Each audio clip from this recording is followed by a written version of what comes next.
Hello friends, आज हम लोग आए हैं part 8 profit and loss for railway and state exam.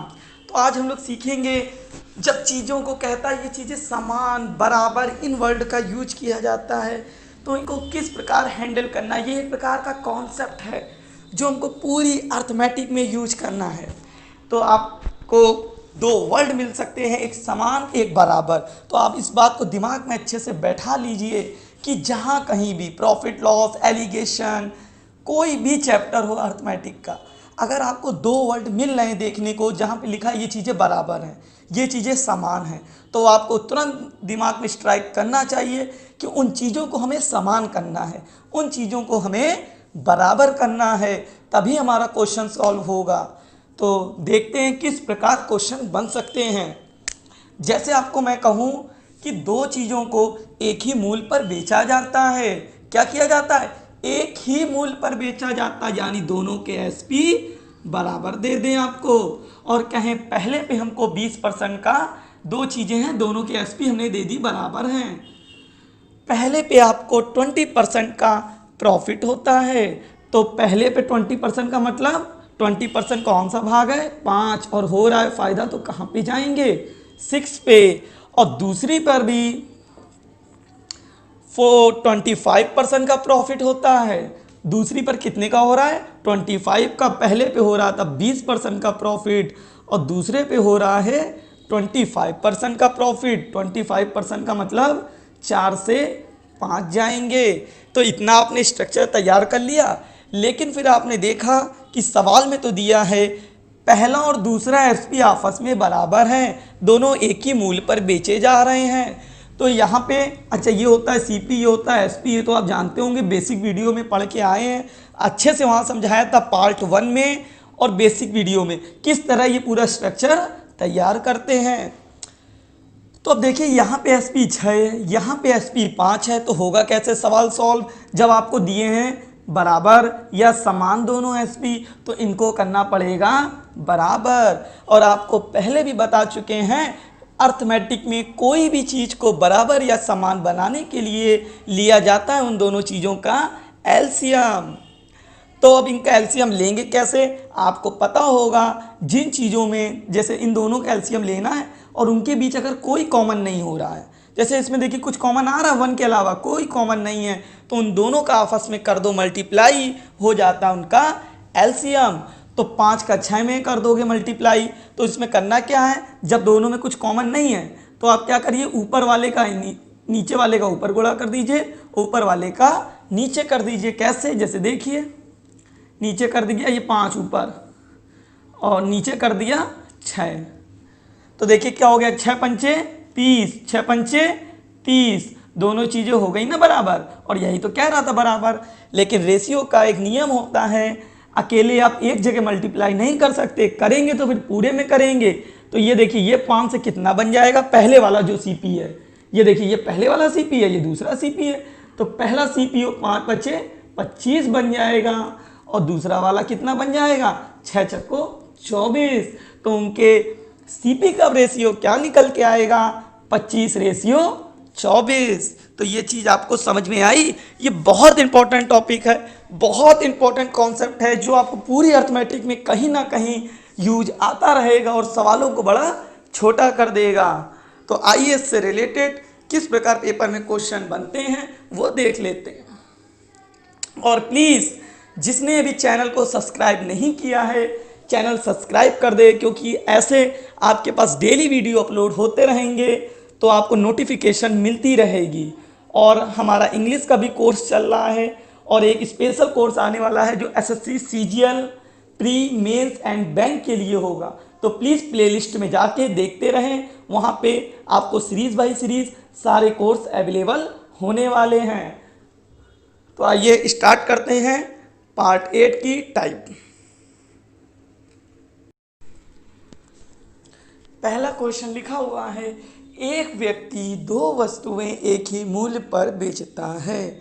इसमें सबसे इंपॉर्टेंट लाइन क्या लिखी हुई है, एक ही मूल्य पर। और अभी आपको बताया पूरी अर्थमेटिक में जहाँ पर समान वर्ड या बराबर वर्ड का सेंस दिख जाए तो उन चीज़ों को बराबर हमको करना होता है।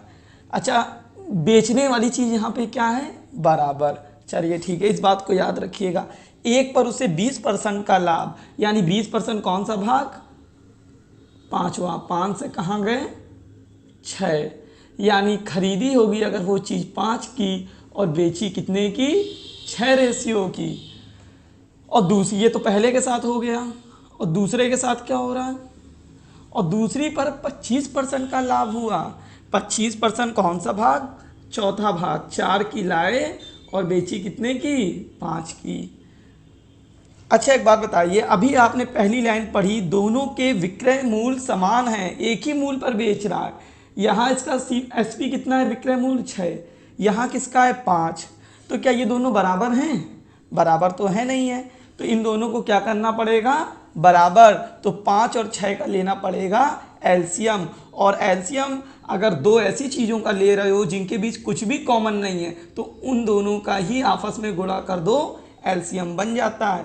इसलिए इसका इसमें कर दो, इसका इसमें कर दो, क्योंकि 6 और 5 में कुछ भी कॉमन नहीं है। तो ऊपर 5 का मल्टीप्लाई करो, तो यहाँ पे मल्टीप्लाई करने की ज़रूरत नहीं है, क्योंकि हमें रेशियो निकालना है सीपी का।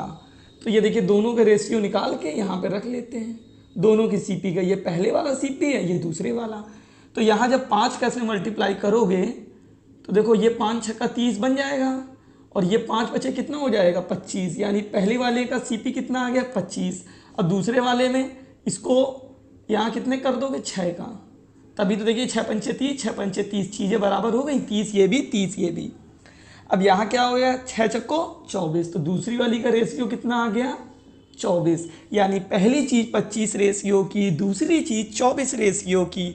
और पहली वाली का देखिए वैल्यू कितनी दी है, 10,000। इसमें थोड़ी देर के लिए 2 जीरो ये भूल जाओ, तो 25 बराबर हम लोग 100 पढ़ सकते हैं। अभी 2 जीरो भूल जाओ, बाद में लगा लेंगे।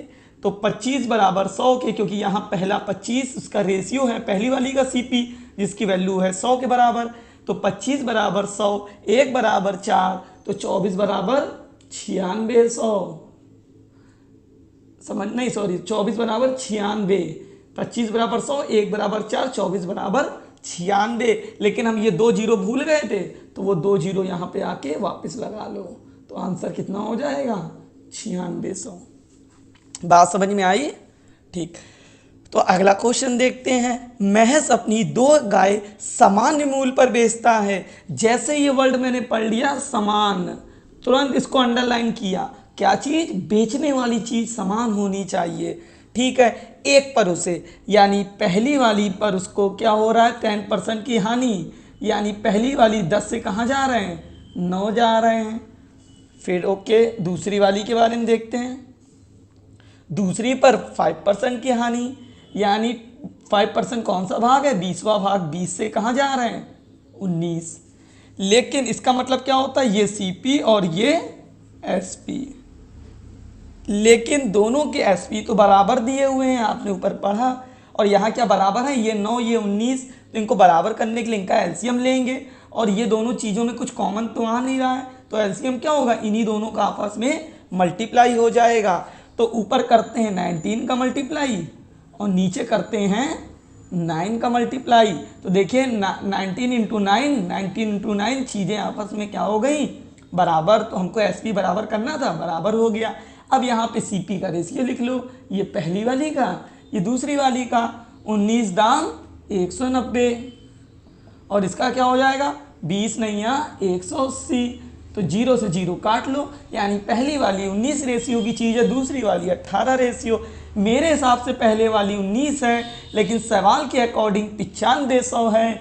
तो 19 बराबर 95, 2 जीरो थोड़ी देर के लिए भूल जाओ। तो 19 बराबर 95, 1 बराबर 5 के, तो 18 बराबर 18 पने 90। जो 2 जीरो भूल गए तो उसको उतार लीजिए, तो आपका 9000 आंसर हो जाएगा। समझ में आ रहा है। आइए अब देखते हैं ये क्वेश्चन। लिखा हुआ है, एक व्यक्ति एक ही मूल्य पर बेची 2 वस्तुओं का एक ही मूल्य पर। तो हमने क्या पढ़ा, एक ही मूल्य। तो ये लाइन तुरंत गौर की, एक पर उसे, पहली वाली पे उसे क्या हुआ, 16 सही 2/3% का लॉस हुआ। 16 सही 2/3% कौन सा भाग है, छठा भाग, सॉरी लॉस नहीं प्रॉफिट हुआ। तो 6 से कहाँ पे जाएंगे, 5 पे, 6 से 7, यानी 6 की खरीदी, प्रॉफिट हुआ 1/6 भाग का, बेची कितने की, 7 की। और दूसरी पर उसे क्या हुआ है, 8 सही 1/3% की हानि हुई है। 8 सही 1/3% कौन सा भाग है, 25 3 चौको 12, 12वां भाग, 12 से हानि हुई है ना, कहाँ जाएंगे, 11। बात समझ में आई। लेकिन फिर वही क्वेश्चंस, एसपी दोनों के बराबर है, यानी सेलिंग प्राइस को बराबर करना पड़ेगा। 7 और 11 में भी कुछ कॉमन नहीं होता, तो उसके एलसीएम क्या होगा, इन्हीं दोनों का आपस में मल्टीप्लाई। तो इसका ऊपर कर दो और ऊपर वाले का नीचे कर दो।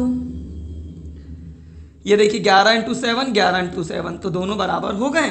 अब इनके सीपी का यहाँ रेशियो लिख लीजिए, ये पहली वाली का, ये दूसरी वाली का। 11 इंटू 6 66 होता है, और 12 इंटू 7 84 होता है। समझ में आ गया। अब ये देखिए, अच्छा मेरे हिसाब से पहली वाली चीज कितनी है, 66, और सवाल में पहले वाली चीज कितनी है, 132, यानी 66 बराबर 132, तो 1 बराबर 2 के, तो 84 बराबर 168, और यही इसका आंसर हो जाएगा। समझ में आ रहा है कि नहीं आ रहा है, ठीक। अच्छा, ये बहुत लोगों को हो सकता है डायरेक्ट दिक्कत हो रही, कहाँ से ये 5 से 6 जा रहे हैं, कहाँ से ये जा रहे हैं, कहाँ से 6 से 7 जा रहे हैं। तो उनको मैंने पहले भी कई बार बता चुके हैं कि आपको आगे सारे वीडियो तभी समझ में आएंगे जब आपने बेसिक वीडियो देखा होगा, जिसमें मैंने अच्छे से क्लियर किया हुआ है कि ये भाग कौन सा होता है, किस तरह हम लोग 6 से 7 जाते हैं। तो इसलिए प्लीज़ आप सबसे पहले बेसिक वीडियो देखिए और पीछे के सारे पार्ट को देखिए, उसके बाद पार्ट 8 को देखिए, तो और अच्छे से आपको समझ में आएगा। अच्छा, ये तो तब हो गया जब वो आपसे दोनों का अलग अलग क्रय मूल्य पूछेगा, एक का दे देगा दूसरे का पूछेगा। बाई चांस पेपर में इसको वो और छोटा करके पूछ सकता है, वो आपसे सीपी की बात ही मत करे, वो ये ना कहे, वो सिर्फ इतना कह दे, एक व्यक्ति 2 वस्तुएं एक ही मूल्य पर बेचता है, एक पर उसे 20% का लाभ, दूसरी पर 25% का लाभ हुआ। ये मतलब कहने का है, जैसे आपको क्वेश्चन में बोलेगा कि एक व्यक्ति 2 वस्तुएं एक ही मूल्य पर बेचता है, एक पर उसे 20% का लाभ, दूसरी पर 25% का लाभ हुआ, तो बताइए पूरे सौदे में उसे कुल कितने % का प्रॉफिट या लॉस हुआ। उसमें सिर्फ आपसे टोटल परसेंटेज पूछेगा प्रॉफिट का या लॉस का, सीपी नहीं पूछेगा। तो उसको चाहो तो आप इस तरह भी कर सकते हो जैसे मैंने बताया अभी रेशियो से, लेकिन ये उसमें बड़ा पड़ेगा। तो आप सीधे एक फॉर्मूला याद रखिए, x + y + xy अपॉन 100। ये अच्छा, ये कब आप लगाएंगे, जब कोई आदमी 2 वस्तुओं को एक ही मूल्य पर बेचेगा, एक ही मूल्य पर बेचेगा, और आंसर में आपसे पूछेगा तो टोटल बताइए कुल कितने % प्रॉफिट या लॉस हुआ, तब ये फॉर्मूला हम डायरेक्ट लगा लेंगे। अगर लाभ हो रहा है तो साइन प्लस का लेके चलेंगे, और लॉस हो रहा है तो साइन माइनस का। जैसे देखिए ये 20% ये 25%, दोनों प्रॉफिट हो रहे हैं तो प्लस का लेके चलेंगे, 20 + 25 + 20 × 25 अपॉन 100। तो इसको काटिए 20 से 5 बार, इसको काटिए 5 बार, ये हो गया 45 × 5 50%, डायरेक्ट आंसर आ जाएगा। समझ में आई चीज। इसी प्रकार जैसे अगर इसमें हम लगाना चाहें तो इसमें कैसे लगेगा वो चीज, देखिए x + y लगेगा, पहली चीज को उसने लॉस पर, दूसरी को भी लॉस पे, तो दोनों में माइनस माइनस है, तो फार्मूला क्या लगेगा, x की जगह मतलब दोनों माइनस लगेगा, -10, और प्लस माइनस क्या हो जाएंगे, -5, और माइनस माइनस का मल्टीप्लाई होगा तो चीज़ क्या बना देगा, प्लस। तो माइनस माइनस का मल्टीप्लाई क्या होता है, प्लस। 10 × 5 अपॉन 100, तो ये 10 × 5 50, और ये इससे कितना कट जाएगा, 2 बार, ये कितना हो जाएगा, -15, और -15 और हाफ, तो ये क्या आ जाएगा, -14 सही 1/2% का लॉस।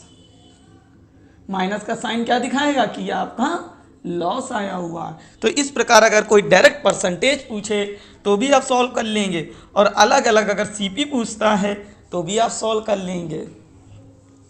और लास्ट क्वेश्चन आपका लिखा हुआ है, राकेश ने 2 साइकिल 1200 रुपये और 1500 में खरीद कर एक को 20% लाभ पर बेचा। जो पहली वाली है उसको 20% लाभ पर बेचा, यानी अगर 1200 की चीज़ लाए हो उस पर 20% कमाना चाहते हो, यानी 10% 120, 20% 240, यानी 1200 की चीज़ में तुम कमाना कितना चाहते हो 240 रुपये, तो वो बेचना कितने की चाहते हो 1440 की। ओके, जो पहली 1200 की लाए थे 20% का लाभ कमाकर उसको 1440 में आपने बेच दिया, तब दूसरी को कितने परसेंट हानि पर बेचें कि दोनों का विक्रय मूल्य बराबर रहे। यानी पहली का विक्रय मूल्य कितना 1440, तो दूसरी का भी कितना रहना चाहिए 1440, तभी तो दोनों के विक्रय मूल्य बराबर हो पाएंगे। भाई पहली देखो 1440 निकाल लिया, दूसरी ऑटोमेटिक कह रहा दोनों के विक्रय मूल्य समान रहे, तो दूसरी का भी हमने मान लिया 1440। और दूसरी वाली देखिए लाए कितने की थे 1500 रुपये की, और हम बेच कितने की रहे हैं 1440 रुपये की, तो 60 रुपये का क्या हो रहा है नुकसान हो रहा है। किससे हो रहा है 1500 रुपये से, इंटू 100 कर लेंगे तो कितना आ जाएगा 4% लॉस। तो उम्मीद करते हैं आपको समझ में आ गया होगा। अगर कोई चीज़ नहीं समझ में आ रही है तो प्लीज़ कमेंट बॉक्स में ज़रूर लिखें, उसमें आगे इम्प्रूवमेंट किया जाएगा।